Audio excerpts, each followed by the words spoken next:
Assalamualaikum warahmatullahi wabarakatuh. Ketemu lagi dulur-dulur belo-belo dengan Rakuet. Apa kabar? Semoga semua selalu sehat dan bahagia. Hari ke-23 sudah terlampaui. Alhamdulillah masih tetap sehat ya. Alhamdulillah juga saya tetap sehat sampai hari ini dan insyaallah pada hari-hari selanjutnya sampai tuntas puasa, sampai lebaran dan sampai seterusnya. Insyaallah.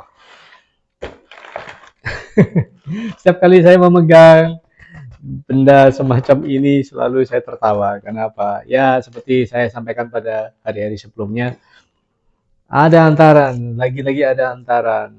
Ini ada kerupuk udang. Ini tadi dari kerabat yang ada di Kidul Lapangan. Ada telur rebus, duduk belundung. Ada sambal goreng kering, tempe dan kacang. Ini khas banget, selalu menjadi bagian dari selamatan. Ada ayam goreng, ya ayam goreng. Terus ada mie dan sosis, tentu saja ada nasi. Nasinya selalu cukup untuk saya makan buka puasa dan makan sayur. Untuk buka puasa dan makan sahur, maksud saya makan sayur. Sudah lama nggak makan sayur ya. Nih sedikit saja, karena ini ada mie langsung saya cemplungkan ke piring saja. Bismillahirrahmanirrahim. Terima kasih untuk sedulurku yang ada di Kidul Lapangan. Semoga semua selalu sehat dan bahagia sekeluarga agar bisa menyelesaikan puasa dengan baik sampai nanti lebaran tiba. Ya, sudah masuk nih. Ayam juga bergabung sekalian. Ini saya tutup separuh nasi untuk nanti sahur. Kok ngirit men sih, Mbah? Enggak ngirit. Saya memang makannya enggak banyak. Pada hari-hari tertentu saja ketika lagi pingin makan yang banyak, saya akan makan yang banyak. Tapi pada hari-hari biasa, ya segituan. Ini coba dilihat. Separuh nasi dan seonggok mie ditambah sepotong ayam, lalu kerupuk, nanti sambal goreng juga saya masukkan. Itu sudah cukup satu porsi. Seperti ketika beli di warung, gitu loh maksud saya. Kalau nasi saya ambil semua, malah akan membuat lambung saya terasa sesak sekali. Gitu ya. Makanya ya sebegini takaran saya itu cuma sebegini. Ya, terus ada keripik tempe yang sebentar lagi akan habis. Sudah buat sekitar 2 pekan yang lalu. Ya. Bismillahirrahmanirrahim.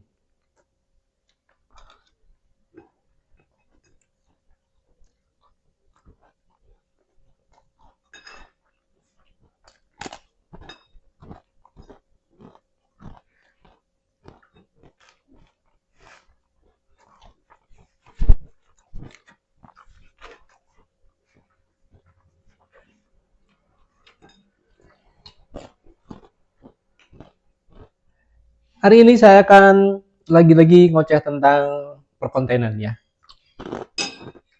Ocehan yang berbicara pada pengalaman saya pribadi. Dan tentu saja dari hasil belajar pada teman-teman atau siapapun konten kreator yang selama ini sudah berjuang di media sosial. Secara spesifik saya akan ngoceh tentang musik dalam konten, ya, musik dalam konten. Tidak bisa dipungkiri bahwa keberadaan musik di dalam konten itu penting, bahkan sangat penting, tergantung kebutuhan ya. Banyak orang menggunakan musik, menurut saya hampir semua menggunakan musik, hanya sejumlah tertentu saja yang tidak menggunakan musik, termasuk saya. Pada awal dulu ketika konten saya memang menggunakan musik. Setelah lama-lama tahu, kemudian saya jadi berpikir untuk tidak menggunakan musik lagi karena pertama konten saya memang tidak mengharuskan ada musik di dalamnya. Yang kedua yang terpenting, alasan yang terpenting ini justru karena saya tahu bahwa di dalam konten keberadaan musik itu perlu dicermati, perlu dipikirkan sedetail mungkin sebelum memutuskan untuk menggunakan musik sebagai bagian dari konten itu. Untuk konten-konten yang memang mengharuskan ada musik di dalamnya, termasuk konten yang apa itu ya, ada jedak-jeduk gitu ya, otomatis musik harus disertakan. Tidak mungkin jadi hening gitu, orang joget-joget kemudian hening, nggak ada suara musik apapun. Itu makanya penting keberadaan musik di dalam konten itu. Tapi untuk konten-konten saya memang tidak mengharuskan ada musik dan lebih banyak tidak menggunakan musik. Ketika saya lagi masak, ketika saya lagi eh, dolan kemana begitu, memang sebisa mungkin saya tidak melibatkan musik kalau memang tidak harus ada musik di dalamnya. Mengapa demikian? Karena saya paling takut dengan yang namanya pelanggaran hak cipta. Saya berusaha sebisa mungkin untuk tidak melakukan pelanggaran yang imbasnya nanti pada konten-konten saya. Akan jadi rugi kalau saya sudah capek-capek bikin konten, ternyata hanya karena musik, kemudian konten itu terpaksa harus saya hapus atau saya bisukan. Kan jadi aneh, gitu ya.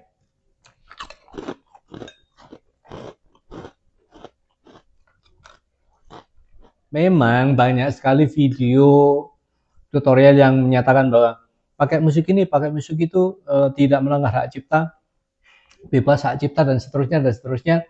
Tapi terbukti kemudian apa yang mereka ucapkan itu tidak selalu benar dan lebih banyak salahnya malahan. Itu yang harus berhati-hati. Misalkan saya ngonten di YT gitu ya, saya harus benar-benar mencari musik atau memilih musik yang direkomendasikan oleh YouTube sendiri.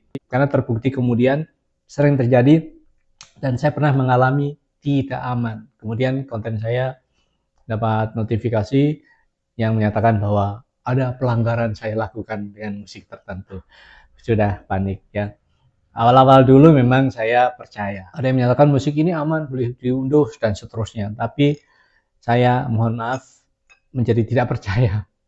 Dan akhirnya saya harus yakin tanpa musik saya akan jalan, tanpa musik saya akan terus konten, saya akan mengunggah video-video saya apapun adanya.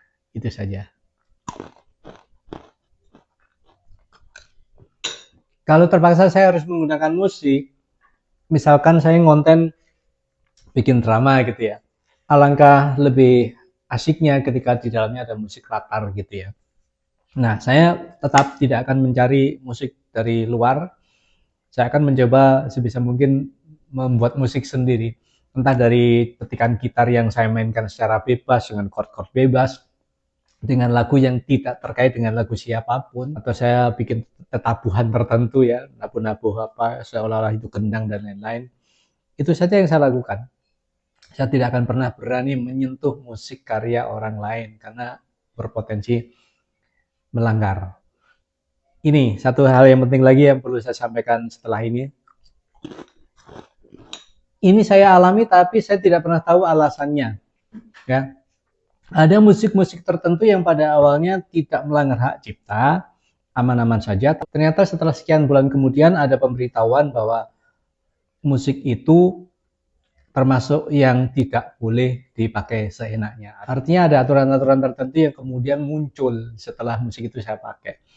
Nah, sudah seperti itu otomatis saya harus memilih membisukan atau menghapus. Tapi kalau menghapus video eman-eman, pada akhirnya saya memilih untuk membisukan.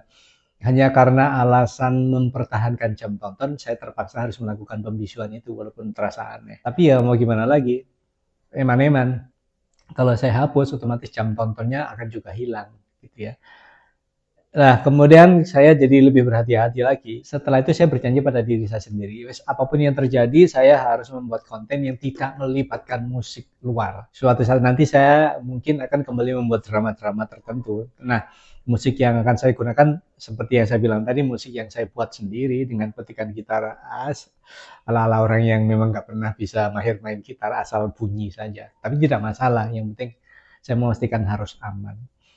Pilihan untuk menggunakan atau tidak menggunakan musik itu tentu berpulang pada diri masing-masing. Kalau dulur-dulur di rumah memang nekat mau menggunakan, ya silakan saja dengan apapun risikonya.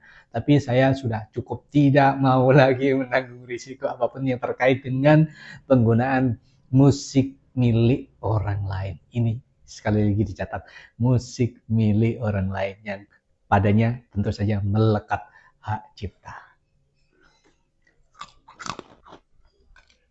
Cukup segitu saja ucapan saya hari ini.